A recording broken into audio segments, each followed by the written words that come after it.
Do the arts matter? It's a question asked endlessly by politicians, accountants and others who look after a country's finances.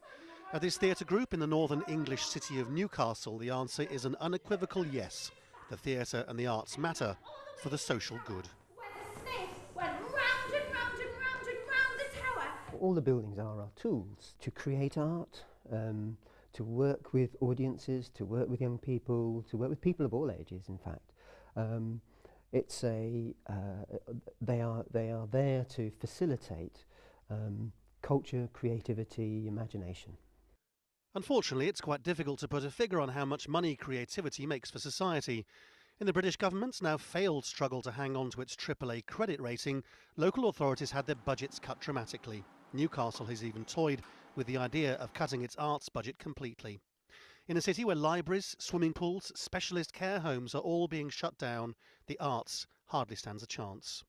Our predictions are by 2018, Newcastle City Council won't even have the resources that it needs to be able to provide its statutory legal obligations, caring for people in residential care, caring for children at risk of sexual or violent abuse.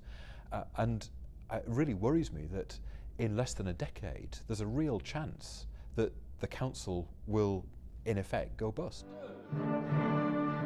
The crisis in state spending here means arts organisations having to adapt or die. This orchestral group's based in a relatively affluent part of London, though even it's still fighting for survival.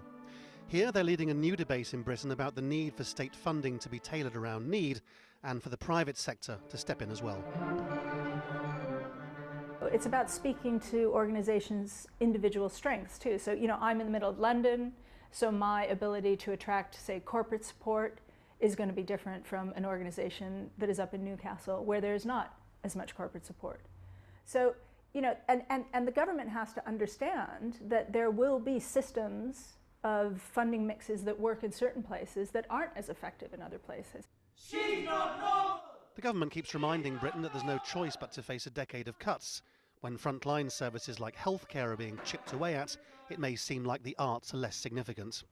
But a generation of children is growing up here whose access to music, dance or drama depends on how rich their parents are. Maybe that's a first world problem, but it's still really unfair. Lawrence Lee, Al Jazeera, London.